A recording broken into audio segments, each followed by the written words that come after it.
Materi yang pertama yaitu teori perkembangan perspektif masa hidup. Konsepsi mengenai usia. Menurut Samdrup dan Yusen pada tahun 1992 mengatakan bahwa manusia akan selalu mengalami perubahan sejak manusia tersebut dilahirkan hingga akhir hayatnya. Perubahan pada manusia tersebut dimulai daripada masa anak-anak hingga masa lanjut usia.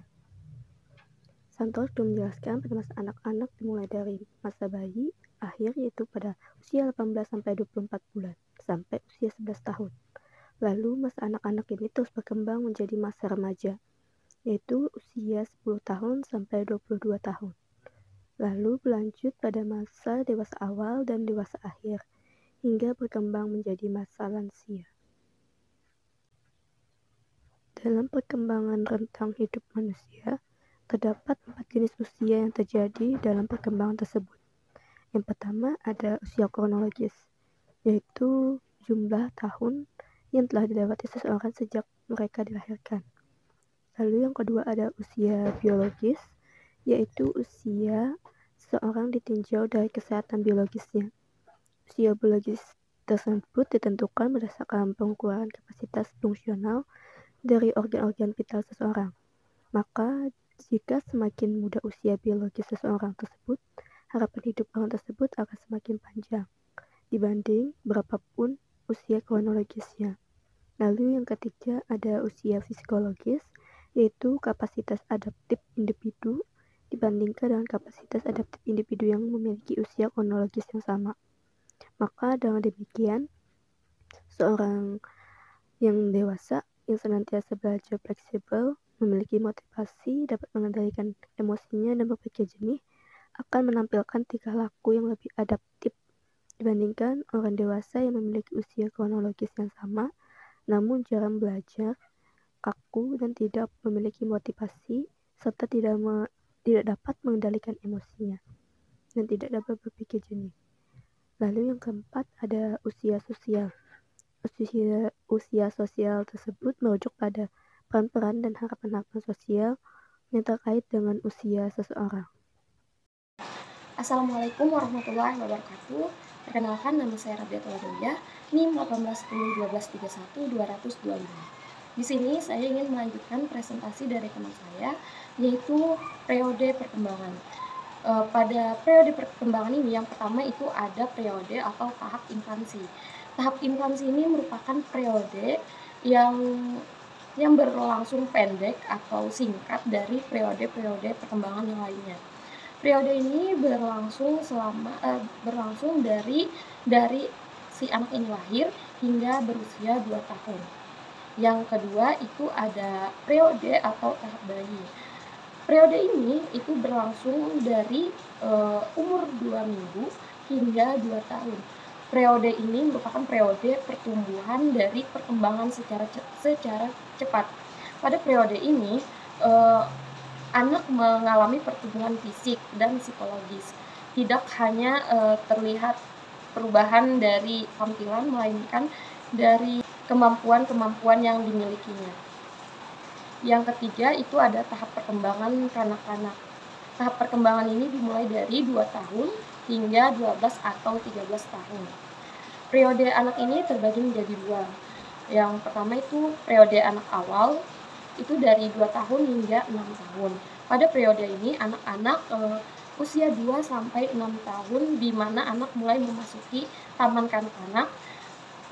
Periode sering disebut dengan istilah prasekolah. Yang kedua itu ada periode anak akhir. Nah, pada periode anak akhir ini atau bisa disebut dengan late childhood, itu dari 6 atau 7 tahun hingga 12 atau 13 tahun. Periode anak akhir dimulai ketika anak memasuki sekolah dasar dan berakhir ketika mereka mengalami kematangan seksual. Yang keempat itu ada periode atau tahap perkembangan pubertas. Nah, pada tahap ini atau pada periode ini itu berlangsung dari usia 11 atau 12 tahun sampai dengan 15 atau 16 tahun. Pada periode pubertas, periode remaja awal yang ditandai dengan perubahan dalam penampilan fisik dan fungsi fisiologi yang memungkinkan setiap remaja mempunyai bentuk dan fungsi tubuh sesuai dengan jenis kelaminnya. Yang kelima itu ada periode remaja. Remaja dalam sisi psikologis harus mampu mempersiapkan diri untuk menjadi individu yang kuat dalam menjalankan kehidupan remaja. Periode remaja menjadi masa transisi dari periode anak-anak menuju periode dewasa. Nah, selanjutnya ada periode dewasa awal.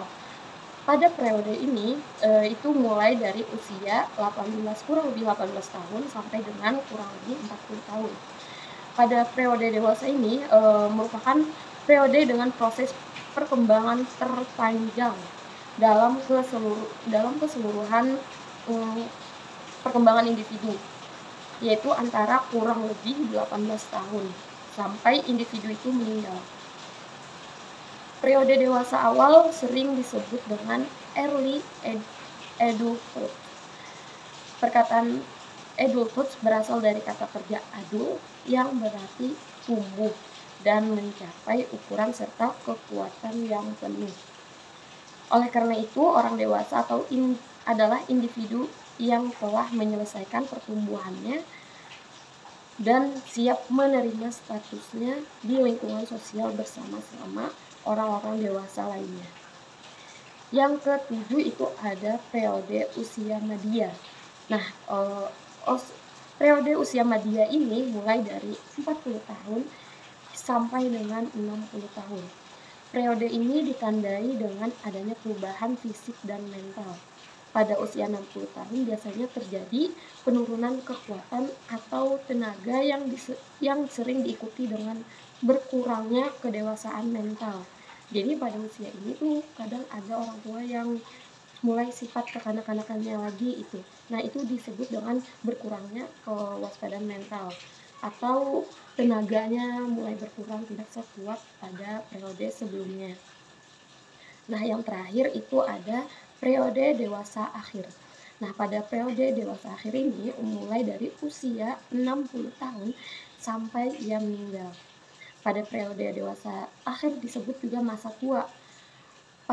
Masa periode ini menunjukkan segala fisik maupun mental dan kekuatan. Nah, selanjutnya itu perspektif perkembangan masa hidup. Perkembangan masa hidup itu memiliki dua macam perspektif atau pandangan.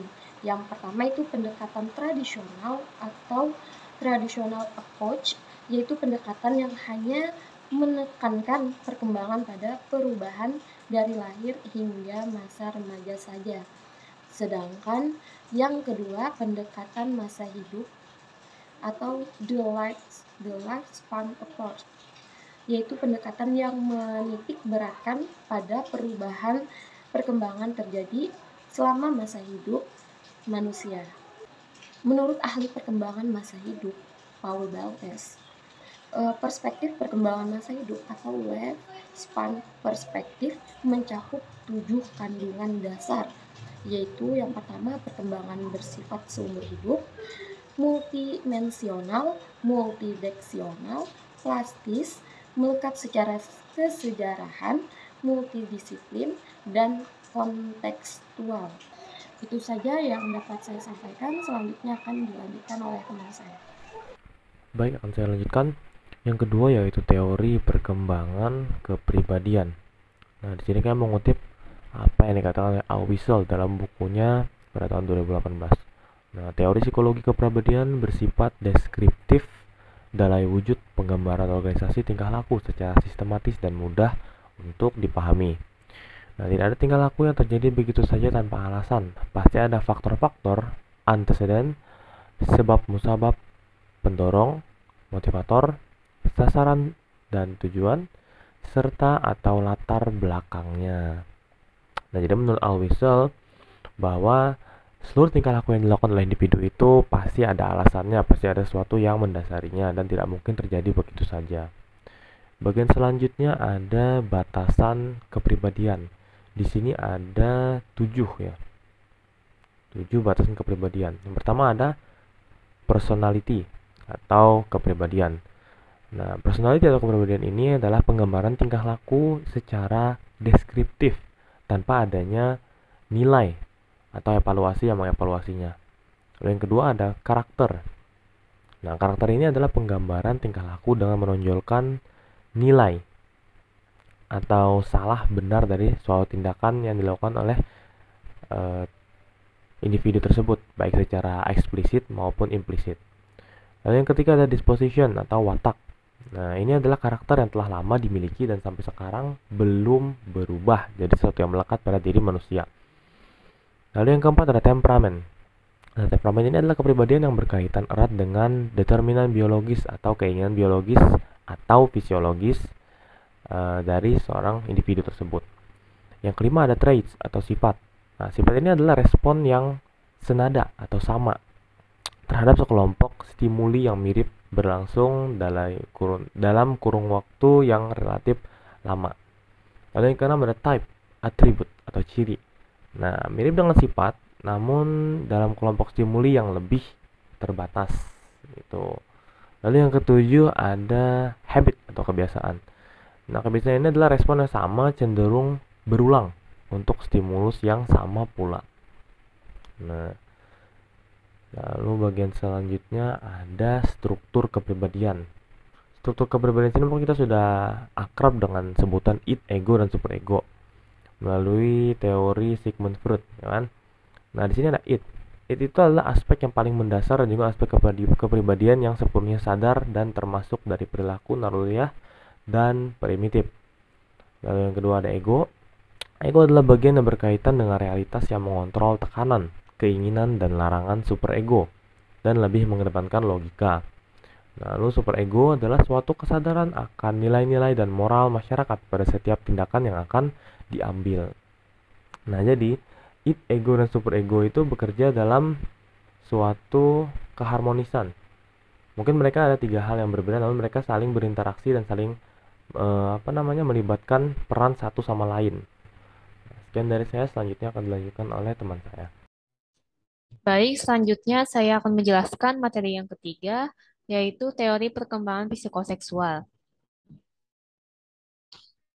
Psikoseksual sendiri berasal dari kata psiko atau psikis yang berarti kejiwaan, sedangkan kata seksual adalah sesuatu yang berkaitan dengan libido atau dorongan seksual.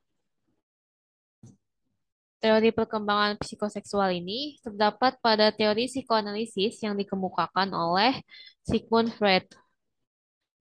Adapun psikoseksual menurut para ahli, salah satunya ada pada slide ini, yaitu menurut Yuhana Wijaya, perkembangan psikoseksual adalah pertumbuhan, perubahan, dan perkembangan yang terjadi pada anak yang berkaitan dengan seksualitas. Nah, di slide berikutnya ini kita akan membahas mengenai tahapan atau fase perkembangan psikoseksual yang terbagi menjadi 5 fase, yaitu fase oral yang terjadi pada anak berusia 0 sampai 1 tahun. Fokus kesenangannya ini mencari stimulasi melalui oral atau mulut. Contohnya seperti menghisap walaupun sedang tidak lapar. Kemudian untuk fase yang kedua, yaitu fase anal. Fase ini terjadi pada anak usia 1 sampai 3 tahun. Fokus kesenangan pada fase ini terdapat pada rektum atau anal. Anak mulai belajar untuk mengendalikan buang air kecil dan buang air besar. Mengendalikannya ini seperti mengeluarkan atau menahan BAK atau BAB tersebut. Kemudian yang ketiga yaitu fase falik. Fase falik ini terjadi pada anak usia 3 sampai 6 tahun. Anak berkembang berdasarkan pengalaman kesenangan yang terfokus pada alat kelamin atau genital. Pada fase ini, anak mulai belajar memandang tubuhnya sendiri secara sehat. Kemudian fase yang keempat yaitu fase laten.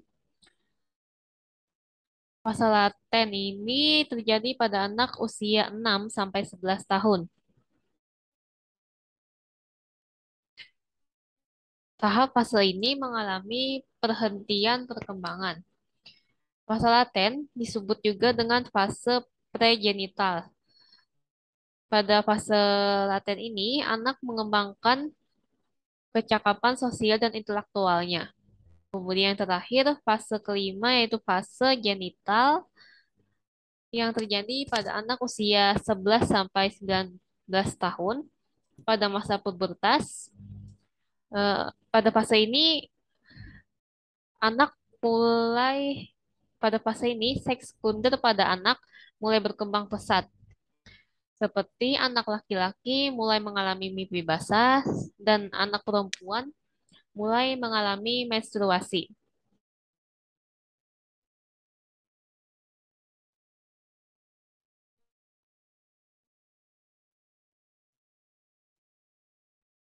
Pada fase ini, anak cenderung akan memberontak terhadap orang tua.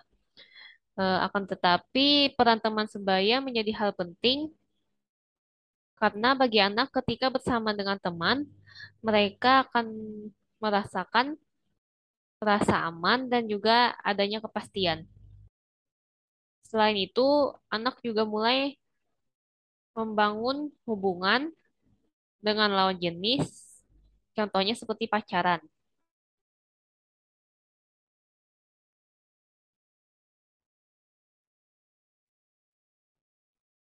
Baik, sekian dari presentasi dari kami.